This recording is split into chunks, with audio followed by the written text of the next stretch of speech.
Hey everybody, I'm Ashleigh Banfield and this is Drop Dead Serious. This is Hopetown Inn and Marina. I'm coming to you from in the Bahamas, specifically Elbow Key. This is the last place Lynette Hooker was seen before allegedly going off the back of the dinghy that she shared with her husband, Brian Hooker, and vanishing. And the story has been such a mystery, and boy, have I been able to talk to some people who are putting some pieces together. Specifically, the folks who were involved in the search and rescue, the folks who actually spent time with Brian Hooker, the folks who saw and retrieved the dinghy off the shore, the folks who had Brian Hooker in their boat, two different guys, the people who spoke with him at length, went over to Soulmate, actually retrieved the dinghy and got it back up on Soulmate.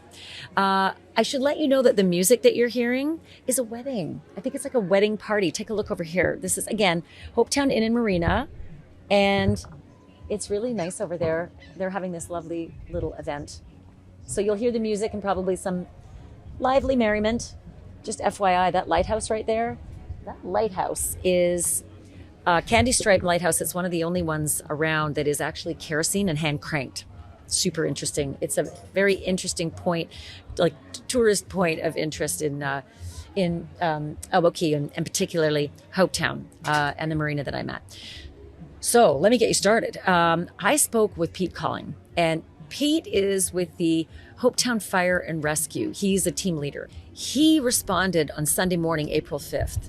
That, of course, is the morning that Brian Hooker had washed up on the shores of Marsh Harbor, 4 miles away from where I am, 4 miles away from Elbow Key. And Pete Colling sprang into action as a volunteer fire and rescue personnel, right? And he not only was out and about looking like everyone else was on the shores for Lynette Hooker, he was also with Brian Hooker. You're going to hear his entire story, and it is fascinating because he knows a lot about this area. He lives here with his wife more than 10 years, I believe, and he works for the fire and rescue. I want to tell you about some things that happened in the last 12 to 24 hours. This is a small community. It's a 7-mile long island, and so there's only a couple hundred residents here, but rumors spread like wildfire here. And last night, and I'm recording this on April 16th, Thursday, last night around 10:30 at night, I'm busy with Lindsay. We're putting the podcast together to get it out to you from yesterday. We got word that a body had been found, and specifics like locations, shallow grave, police activity. So we hopped to it, which is not easy because we're on water. We had to get a ferry from this little spot right here to take us back there and to connect to the Hopetown mainland, so to speak, because I'm on the marina. And we hightailed it back to the Abaco Inn, where we heard originally the police activity was happening. Nothing was happening there, nothing at all. And then we moved a little further to the Sea Spray Inn and Marina, where we heard this is where it's actually happened. This is where the shallow grave is. Nothing happening there. Absolutely nothing. Not only was there no police activity, there was no activity at all. And the people who work at the Sea Spray said it's been quiet. And there might have only been like one patron left, and they were really wrapping up the night. There was absolutely no truth to this rumor. And all around the island today, people have said, did you hear? Did you hear? Did you hear? It ain't true. So rumor dispelled, and they do go like wildfire. And I mean, 10:30, 11:30 at night ain't fun to have to get out on the water, cross over, drive 10 minutes and start investigating whether this was true. But we did it and we figured it out. Crickets. It ain't true. The other piece of interest is that Carly Aylesworth, that's Lynette Hooker's daughter, she arrived here yesterday in Nassau, which is a solid flight away, like a 30-minute flight. And then today, she and her boyfriend, Steve, arrived here in Marsh Harbor. Marsh Harbor is about 4 miles from here. Again, I'm on Elbow Key. Marsh Harbor's 4 miles away. Brian said that Lynette went overboard and took the key with her, and he had to float without any operations 4 miles all the way over to Marsh Harbor. So anyway, they've landed in Marsh Harbor, and they think that they're going to, that's the ferry, by the way. They think they're going to make it over here to Elbow Key maybe tomorrow. So we'll keep an eye out for them. Meantime, today there was police activity, as we've seen just about every day, right? So I can tell you this: the Americans that we've spotted, the ones with the search dog, with the cadaver dog, we saw a photograph of them getting on a ferry, and the witness who took the photograph saw the dog, cute little dog with the sheriff collar that we saw yesterday, Maggie. We saw them. This was an 8 a.m. ferry from Hopetown to Marsh Harbor. I thought that was odd because the Royal Bahamian Police Force should be coming over and getting them because they've got the boats here. But they took a public ferry to get over to Marsh Harbor with the dog. Also, in a separate incident, 3 representatives of the same group that we saw yesterday, the U.S. Coast Guard investigators, 3 of them were seen searching Marsh Harbor in the area where Brian's dinghy washed up. So that's about 150 yards south of the boatyard. And you're going to see a lot more information that pertains to those locations throughout this podcast. But so there's lots of activity still. Searching at Marsh Harbor, activity on Marsh Harbor. Also, the Americans heading early this morning at 8 a.m. to Marsh Harbor. And then the searches that they saw going on, 3 of them on Marsh Harbor 2 hours later. So it's still busy. It's still busy and it's still active. And there are a lot of people who have shared information, some of it accurate, some of it not accurate. Some will say, I heard it on TikTok. So we're always careful about that. But they're clearly getting a good handle on the last movements of Brian and Lynette. Anyway, I wanted you to hear my conversation with Pete Colling. When we spoke with Pete, we went to the Firefly Resort. And you'll recognize that if you saw our previous podcast here from Elbow Key as one of the places that Brian and Lynette Hooker spent some time on the last day that anyone saw her. They were at the Firefly from 11 a.m. until possibly around 4 because they picked up anchor from just off the shore of the Firefly. And they took the Soulmate yacht that they live on up about, not even a quarter mile towards the Abaco Inn and Resort, where she was last seen by anyone else other than Brian. Anyway, I wanted you to hear my conversation with Pete Colling. He is the team leader with the Hopetown Volunteer Fire and Rescue. He was there that morning about 7 o'clock in the morning when they were searching for Lynette, and they were dealing with the story of Brian, who just washed up on shore a couple hours earlier, right? And they're learning what he has to say, matching it up with the environment, with the winds, with the waves. So Pete's got a lot of great information. He's a firsthand witness of everything that happened that morning, but he also spent time with Brian. And that to me was very interesting. I wanted to ask him a lot of questions about what Brian said, what his demeanor was, and what kind of activity he had that he would spend time one-on-one with Brian Hooker. Here's my conversation with Pete Colling. This episode is brought to you by Wild Grain. If you love really good fresh bread, but you don't have time to hunt down a bakery, this is honestly one of the easiest food subscriptions I've tried. Wild Grain sends baked from frozen sourdough breads, pastries, and even fresh pasta straight to your door. Everything is made with simple ingredients that you can actually pronounce, so it tastes incredible and it's easier on your tummy. Best part is you just pop it in the oven, no thawing, no prep, and in about 25 minutes, your kitchen smells like a bakery. And don't just take my word for it. They have over 40,000 5-star reviews and have been voted the best food subscription box by USA Today for 3 years in a row. For a limited time, Wild Grain is offering my listeners $30 off your first box plus free croissants for life when you go to wildgrain.com/Banfield to start your subscription today. That's $30 off your first box and free croissants for life at wildgrain.com/Banfield, or just use the promo code Banfield at checkout. So let's start. Take me back to that morning and how the morning was for you. What happened? We received the initial call, came into Hopetown Volunteer Fire and Rescue at 5:12 a.m. I personally didn't get out there until later on in the morning, but 5 of our members got on the fire and rescue boat almost immediately and went and liaised with the local police where the dinghy was over in Marsh Harbor. And I caught up with them a couple hours later with another member of the department on his private boat. And we canvassed the area south of where the dinghy was found in an effort to try and, just see what we could see out there. We didn't find anything. The first day we were out there, we understood the basic facts of what he told the police when he first made contact with them, which was where she'd gone overboard, what time that was roughly, when he made it to land, and that he had lost an oar in the process. He said he lost an oar? That's what he told the police. Yeah.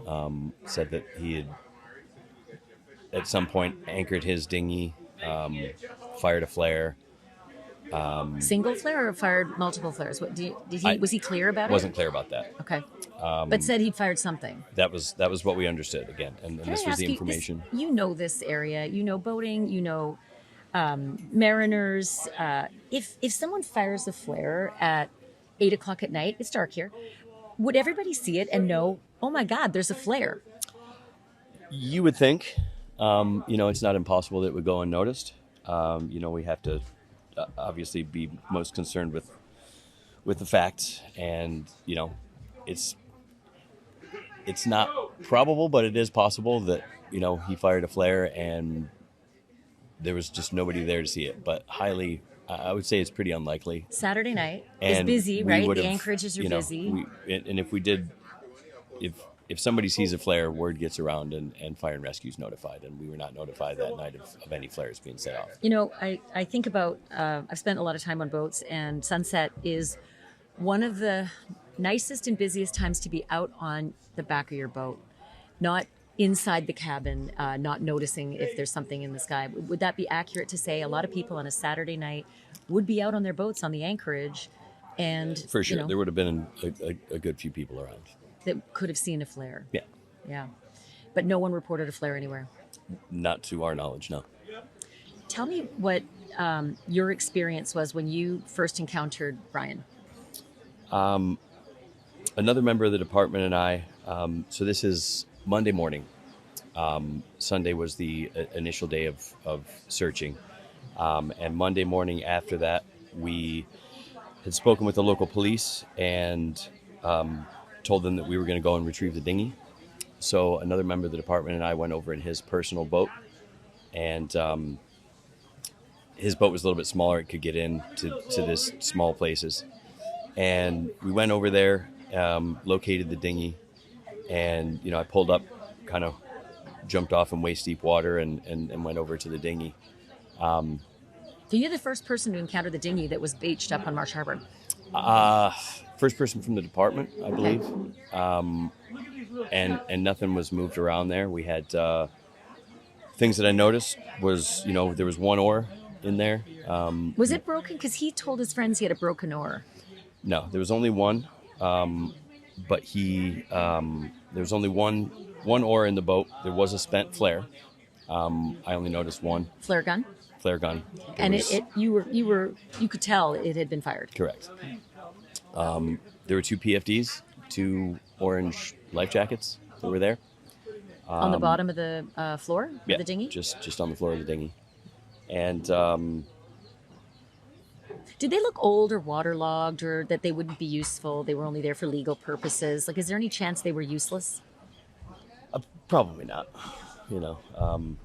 They just looked like every other orange life jacket I've ever seen in anyone's boat around here. Mm-hmm. But the anchor was tied around a tree on the beach, which we untied, put everything on the boat, and it was kind of a rough landing, right? As I understand it, where he beached up, it was a bit rocky. And... Yeah, it's rocky. It's not easy to traverse the terrain around there for sure. There's no, immediate roads, paths, stuff like that. It was pretty rugged. So for him to get from the landing spot where he says he washed up on shore to the boatyard, mm-hmm. How tough is that? Because he said he'd gone through some ramble and it was difficult. It wouldn't be an easy walk for sure. Okay. It would take you a little while. It's not just like a walking path and a 5-minute walk to somebody. It was It would have been a trek. And not easy, especially in the middle of the night. Would it have taken, say, 10 minutes or an hour? You got to put yourself in someone's position there and assume that, you don't know exactly where you're going. So it could have feasibly taken him an hour to get from where he landed to actually make contact with somebody. Okay. 4 or 5 o'clock in the morning, nobody's around, And it's dark. Yeah. Sun comes up around 6? It could have happened, yeah. Okay. We're trying to account for like the 9 hours. He said she went overboard at 7:30 and he didn't wash up on Marsh Harbor till 4 a.m. Captain, of course, we're at a restaurant, so it's a little bit noisy. You can hear some of the people dining above us. But the captain I was talking to said he swam that distance in 2 hours in a race once. It's a long distance. It's 4 miles. It's entirely possible. Again, but you think it would take 9 hours to float? Let's cut 1 hour off for the getting through the bramble and all the rest. So 7.5, 8 hours to float all that way in a wind. The fact of the matter is with a chain of poor decisions, it could have taken somebody that long. Not likely, but not impossible. If just drifting with the wind, that I'm estimating would have taken 3 or 4 hours. 3 or 4 hours. About half the time that he says it took. Yeah. So again, his account of the situation was that he threw the anchor out for a while, stopped, fired some flares, was trying to catch a passing boat. That's, again, his in my mind, and again, this is not any police or official capacity, but given the timeline that he gave, not probable, not something that we would typically see, but it's not impossible. Like not impossible. If he did what he said he did and anchored for a while and was trying to flag boats and do all of that, and then finally gave up and decided just to drift and make his way to where he made his way to, and then eventually trek to find somebody, it could have taken that long. So did he? What was his demeanor when you encountered him? Well, we went to pick up the dinghy that Monday morning.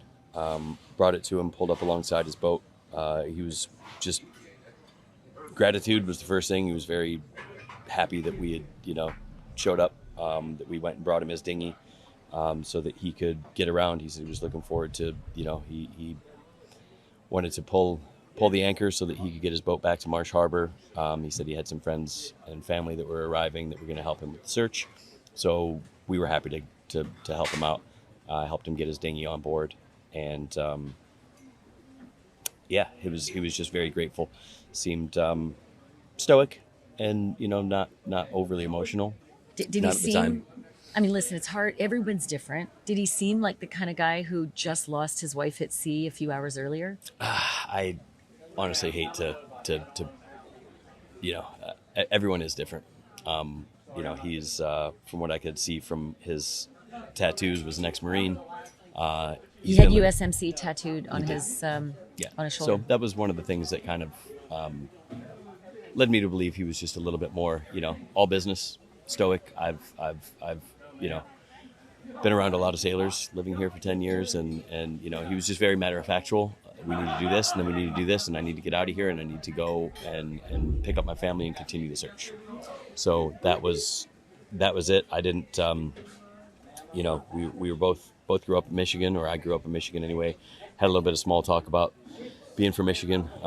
You connected. But that was it. Connected about Kalamazoo? Yeah, exactly. So, that was about the extent of the small talk. Everything else was just business. I helped him get his boat off anchor, So he pulled up the windlass, got the anchor up, and... You went to the beached dinghy at Marsh Harbor. Correct. Hooked it up and towed it across back to here, Elbow Key, where Soulmate was anchored. Correct. And he was in the boat with you guys. He was in his boat. We didn't take him with us. So you didn't take him. So he came back in the dinghy. So no, the dinghy had no power. Wait, how did he get? Let me start again.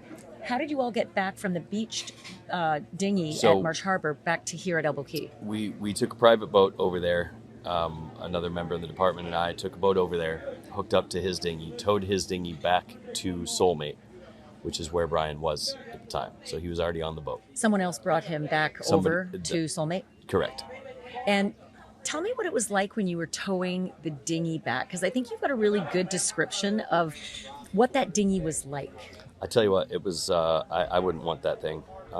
It was light. If you've ever towed a tube with nobody on it, it was kicking up quite a bit. You could tell it was light. It was more of a sail than a boat. Caught a lot of wind. The waves, we were going into the wind, and it was really, not something that I would want to be in any kind of rough seas. So it was not even a rigid inflatable. It was basically just like a molded fiberglass, really light, sat high out of the water, and that was. That was my impression of that thing. It was just kind of a cheaply made dinghy. And so, if you put, two people on it, presumably around 150 pounds, and say 200 pounds, you get 350 pounds on that. Big difference, or would you still say still really unstable? It was a small light dinghy to begin with, so that's not.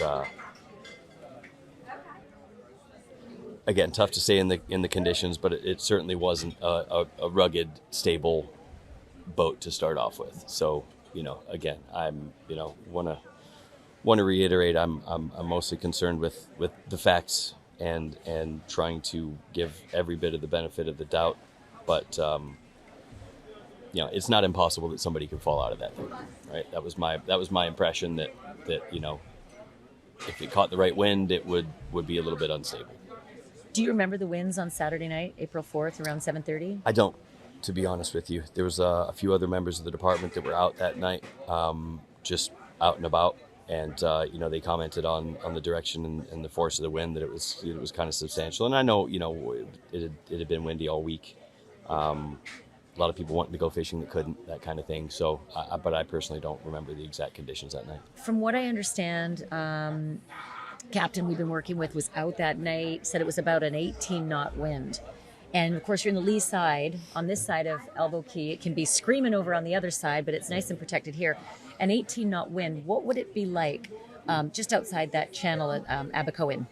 Honestly, it would still probably be about an 18-knot wind. There's, that inlet right there at White Sound, there's not a whole lot of elevation to cut down that wind. So that comes up and then goes right back down again. So by the time you're all the way at the end of the channel, there's that wind's not getting cut too much, to be honest. So the dinghy was light, like a sail, almost like an inner tube as we see them bouncing in the wind behind a boat, not very stable. A wind with even 400, 350 pounds on it. Still, you think that could be a plausible story that she just bounced off? Again, not likely, but plausible. It could have happened. Tell me about in my opinion. In your opinion, yeah. Well, it's important because you're from here. You know the winds. You know the boating lifestyle. You're a boater yourself. You fire and rescue. I live here. I'm not from here. You live here. I'm not a local. I think after 10 years, you can say you're from here. not I don't know exactly. I don't know how long it takes for you to actually be officially from here, but you know a thing or two. You know more than I do, that's for sure. Okay, so when you got back to Brian's boat with the inflatable, with the dinghy, take me from there. We helped him hoist the boat up onto Soulmate, clipped into the dinghy, hoisted it up, gave him his oar back, which he put on Soulmate on his boat. It's now on the sailboat. It's on the keel boat. Correct. The oar that was in the bottom of the dinghy is now back on the keel boat. Mm-hmm. And that was it. As I said, there wasn't a ton of small talk. It was just you hoisted the dinghy up the dinghy up onto his boat. I was at the helm. I helped him keep the boat facing into the wind while he used the windlass to get the anchor up. He got the anchor up, got the anchor secured, came back, took the helm from me. I jumped back into my colleague's boat and wished him all the best. And he said he was going to, potentially reach out to try and get somebody else that had a boat that could help him and his friends and family continue the search. He mentioned that to you? Yes. And did he ever reach out to you? He did. And what did he say? He was interested in either renting a boat or hiring a boat with a captain. I gave him the names of a couple people around here, and that was about the end of it. Did he call any of them? I believe he did. I don't know what came of that, whether he ended up going out with them or not. I honestly don't know. This was all on the Sunday, Easter Sunday. She'd gone missing the night before. This was the Monday. This was the Monday. Correct. So he would have had Monday during the day, Tuesday, and then Wednesday he was arrested. He wouldn't have been able to get out. Yeah. Not sure whether he made it out with anybody or not. Did he ever say anything to you like, I'm not leaving here until I find her, or that I plan to search until I find her? Any comments like that? Yeah, he did. That was his, I wished him the best of luck with his search. And he said, well, I'll be around. I'm not leaving until I find her. He said that to you too? He did. Not leaving till I find her. Mm-hmm. So were you surprised to find out yesterday he got on a plane and left? I was, actually. There's a lot of things about this situation that surprised me. And that was definitely one of them. Before we started this interview, we had breakfast here. It's such a lovely spot. Firefly Inn. It is a lovely place. Yeah. Most of the time. They were here. Earlier in the day. Did anybody from here say anything about them? No, I personally hadn't heard anything about, their activities earlier on. I know that it was confirmed that they were at Abaco Inn that night before they left, and that's honestly all I know. The rest is hearsay. I've heard they were here, but I haven't heard that directly from anybody that saw them here. I've asked as many people as I can. They seemed somewhat nondescript, like they didn't make a huge impression. And sometimes in stories like this, we'll hear they had a huge fight, they were drunk, and he was mad or she was mad. But we haven't heard anything like that. Has anybody discussed that? Have you heard on the island that there was a particular behavior that was unique before she went missing? I've heard a lot of rumors about a lot of things on this island, and about this case in particular, but I haven't heard that from anybody yet. I haven't either, and I've spoken to people who were at the Abaco Inn. A guy last night who worked there that night and didn't even know that they were there, didn't recognize the description of this couple. They spent some time at the pool, had 2 rounds of drinks, that's it, Bacardi Light and soda each. And there was no other big, bold moment that was memorable, which is surprising given if some of the theories that the police are working turn out to be that there was actually an attack, if there was something like that happened, you would think something would precede that. Yeah. And I'm not hearing a lot of that. Yeah, I haven't heard that from anybody. The other thing that I've talked with some of the law enforcement folks about is this is the Sea of Abaco. It's very shallow. Correct. I was out on the boat. I could see the bottom all the way across. If there were a body in the Sea of Abaco, you guys always find it, don't you? I mean, it's not often that you don't find someone who's gone overboard or had a drowning or... Look, every situation is different. We haven't had any instances in the last 10 years of anybody going missing at sea and not being found. There was one here in 2015 where a young man, a local guy, went missing off of his boat and his body was never found. This Marsh Harbor, right? Correct. That's over in Marsh Harbor. And there's deeper water over there? Not really. Not really? No, it's pretty shallow between here and the mainland or the big island of Great Abaco. But we did, on that on the Sunday, after myself and another member of the department helped after we did our initial canvassing of the Marsh Harbor side, so to the north and south of where the dinghy was found, we went back just here to where she allegedly went over, started there and basically did about a 40-degree cone of where she went over. Measuring the wind out, and the possibilities of the wind. Correct. Right? And we kind of did a triangle between the entrance to White Sound Channel, which is where she went off the boat, the north end of Lubbers, and a little rock called Porgy Rock, which basically kind of made a triangle right in that area, which was, you just kind of think if somebody got disoriented and things weren't exactly, didn't happen where he said they did or whatever. We canvassed that area for another 2 hours. That triangle, and then in between it, back and forth, I was on the front of the boat, just checking the ground, looking for anything. You'd see a body if a body was in there, right? I so clear. The water's so certainly shallow believe and clear. so. The water's pretty clear around here and fairly shallow. So There were also drones up, and there was aircraft and sonar that was used. U.S. Coast Guard did bring an aircraft over. They flew a grid as well, from Marsh Harbor to where she fell out of the boat originally. As I said, we had a lot of our team members that were walking along the shore here of Elbow Key, and as well as around the shore at Lubbers, which is the smaller island just to the west. And nobody found anything on the Sunday, Monday, Tuesday. The winds were kind of up and down, so it was, I believe, until Tuesday until we could get a drone up. Looked the whole north end of Lubbers. Didn't, no trace of anything. The only thing that was found, again, some colleagues, some other members of the department went out and found the green flotation device. Where was that? Where was that found? A few hundred feet from where the dinghy was, so it kind of it fit with the scenario that he painted, which was he threw that. If the dinghy went in that direction, the green flotation device Really? was found pretty close. I'm trying to think about that. You're, all the way across Elbow Key, and you throw the flotation device, and the dinghy and the flotation device take the exact same trip over. That does make sense? Within a couple hundred feet. Yeah. Yeah, I mean, like I said, the wind is the determining factor on where things are going to end up on that day.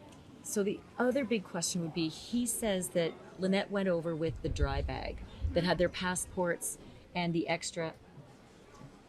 The other big thing is that Lynette, no, it's okay. We were just fixing that. Lynette says that, Brian says that Lynette went over with the dry bag, with the passports, and I think the extra spare key to the electric engine. Mm-hmm. Wouldn't a dry bag float? Yes, it would. And it hasn't been found anywhere. We've nobody's, to the best of my knowledge, nobody's found that at all. Did he ever describe how big it was? No, I didn't. Again, I'm not with the police department. Yeah. I try and stay away from investigation and things like that. I'm just fire and rescue and just try and do my best to act on what they want us to do. And they wanted us to canvass the area that we did, and we didn't find anything. And the dinghy and the flotation device. The flotation device was found a couple hundred feet south of where the dinghy was. Towards the point, towards Witch's Point. Yeah. Yeah. Okay. So that was that's it. No dry bag. No other traces of anything that we think could have been from her boat. From your cone that you measured out, as you look out from Elbow Key towards Lubbers and way in the distance, 4 miles away, Marsh Harbor, do you think that his pathway of floating with an unmanned boat, an inoperable boat, mm-hmm. would have put him up on Lubbers, or would it have more plausibly cleared Lubbers and gone right all the way across to Marsh Harbor where he did land? It would have been close for sure. So where she went overboard and where the wind was pushing them, it is, again, it's definitely feasible that what he said happened. It's possible that his scenario is correct, that she went over in that point. Based on the wind direction, it's possible that that's where the dinghy ended up. Let's talk about what's really in your makeup. Most of us spend a lot of time worrying about what we eat, what we drink, how we take care of our families, but we cake our faces in makeup full of chemicals that we can't even pronounce. Your skin is your body's largest organ, so whatever you put on it, that's absorbed. And it's why I use Toups & Company. Here's what I love. Their liquid foundation and their face primer, they don't just cover your skin, they actually nourish it. Most makeup requires constant touch-ups or it leaves your skin feeling kind of heavy and clogged, but this stuff feels incredibly light, doesn't cake, and it actually lasts throughout the day. If you're tired of using makeup with mystery chemicals, you don't have to anymore. Simplify your routine and actually feel good about what you're putting on your skin. Head to toupsandco.com/Banfield. They're offering my listeners 25% off your first order with the code Banfield. Again, that's Toups and Co. Let me spell it. TOUPSANDCO.com/Banfield. Toupsandco.com/Banfield. Use the code Banfield for 25% off your first order. You can always just click the link in the description too. When you boarded Soulmate at Anchor, the last place that Lynette and Brian dropped anchor before going into the Abaco Inn, and they never got back to it that night. If you believe Brian's story, they didn't make it back to the yacht. When you boarded it, how far off land was it anchored?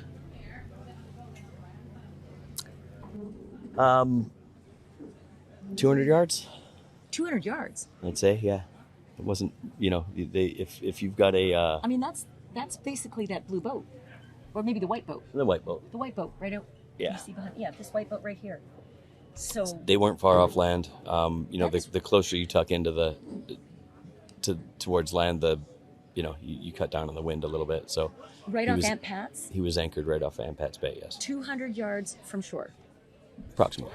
And did he ever say exactly where it was she went overboard? I didn't question him. We didn't talk about the incident that night. Okay. Again, he was very matter of factual, just wanted to get the boat up, get the anchor up, and get back to Marsh Harbor to pick up his family. That was his priority. If you were in a small dinghy like they were, it's 8 feet, it's tiny, and you were coming out of the Abaco Inn, you kind of hug the land. You don't take the channel way out into the deeper water like the vessels that draw more draft, and then the little dinghies can pretty much scoot over 2 feet of water. Yeah, that's true. So they'd be close to land as they were heading. They'd go as the crow flies to the yacht. Most people would. Well, certainly if you're fighting light. Yeah. At 7:30 at night. Yeah. With a 2 horsepower, 3 horsepower, 4 horsepower. I'm not sure what it was, but it's tiny. It was a little electric engine, and again, that would be the more likely scenario, that they would have cut that corner and stayed closer to land. Yeah. Sharks in there in that shallow area? Absolutely. Absolutely. I can 100% guarantee that there are bull sharks in that vicinity at sundown every day. At sundown, and this is sundown, and the fishermen come in around 5:30, which draws even more shark activity. Yeah. Right near Marnie's, which is even further south, right? Marnie's Creek is further Correct. south. There's a lot couple. of shark activity. There's a couple docks that people come to clean their fish at the end of the day, and that's one of them. So, it's pretty well known that there are sharks in the area. It's very rare that they attack anybody. There's only been one shark attack here in 15 years that I know of on the island. Knock wood. But that's always a reality of living out here. But someone else mentioned to me, if a shark had attacked her, there'd be some evidence left. You would think something would wash up, an article of clothing or anything like that. They don't necessarily we devour an entire person, is the way it was described to me. Correct. So nothing along that shore indicated that there'd been a shark attack, say, 200 yards or within 200 yards of shore. Right. Yeah. When you were with Brian for that short period of time, what would you say it was, about an hour all told that you were with him? Not even, maybe half an hour, 45 minutes. Did he ever seem defensive, like offering up lots of excuses and reasons for why, what happened? Nope. No, again, he was very, very matter of factual about what needed to get done. He was just, like a lot of boat captains when you're on their boat, it was just like, I need you here, I need you to do this, you're going to do that, and then we're gone, and that was it. Just very, very efficient and matter of factual about the whole thing. What are your? Listen, you've been at this a long time. We talked again before we began this interview over breakfast, and you said when you live on an island that's this small and you're in fire and rescue. You rescue a lot of people you know, and you actually rescue a lot of people who've died that you know. So you know this business, you know this kind of a scenario. What are your overall thoughts about what's transpired in this? It's odd, no doubt. There are a lot of unanswered questions. There's a lot of things that don't meet the typical, I guess, time frame and all that one would expect. But I also know that a series of bad decisions when you're out on the water, you know, one poor decision followed by another can things can get really really dangerous really quickly out there, even on the inside. And So this is the inside. and we're on the inside, yeah. And so it's tough. I try and give everyone the benefit of the doubt, and I try to just focus on the facts of what happened. And yeah, there are a lot of unanswered questions. Obviously having no trace of Lynette to this point is troubling for everybody. Most of all, our family, and that's what we're, that's what I'm most concerned with is getting them some information around this. So, I try not to pass judgment. I'm not the police. I'm not the Coast Guard. I'm not here to say whether I think there was any ill will, whether there was, I can't speak to his intentions, or honestly, he's the only one that knows exactly what happened that night. But I do know that things can get out of hand pretty quickly. And when you're out on the water, if you don't make the right decisions, it can spiral out of control pretty quickly. So He admitted that. He said, I didn't throw the anchor fast enough. I didn't jump out, and we'd been drinking, and we weren't wearing life jackets. So he did say it was a lot of bad decisions, if his story is true. If his story isn't true, and that's a big if, we don't know that, would we have found her by now? with the conditions out here, we can only hope, right? That we hope that we're going to get something to get us a step closer to figuring out what actually went on that night. But it's I mean, we're almost 2 weeks. We're coming up on Saturday. Yeah. Today's Thursday. That's a lot of days to be out at sea floating if what he says is true. Yeah. So we're going to keep looking. We'll keep canvassing all the areas that we can, and just try and think of every plausible scenario and try and find some evidence to support any of those scenarios, and that's all we can do. Well, we're behind you, and good luck. And I hope that, like you said, you can help in some way get resolution for her family. Her daughter's flown out here now, and her mom is devastated. They just feel so in the dark, as one would. But good luck. Yeah, thank you for your service. Appreciate it. Volunteer service. Let's remind everybody, you and all of your fellow fire and rescue. Yeah, so thank you. We are Hopetown Volunteer Fire and Rescue is as I said, volunteer organization. We are 100% relying on donations. So, second homeowners, travelers, people that we help out, we don't get any government assistance, and we are 100% reliant on donations to keep us going, with our gear, training, maintenance, which is huge, fuel for the boats, all that kind of stuff. So, htvfr.org for anybody that wants to help. Hopetown Volunteer Fire and Rescue.org. Say it again. HTVFR. Correct. .org. HTVFR.org. You can donate there if you want. Okay. We'd appreciate it. Great cause, and continue the good work, and thank you. Thank you for your time, and thank you for being so candid. Appreciate it. Trying to help.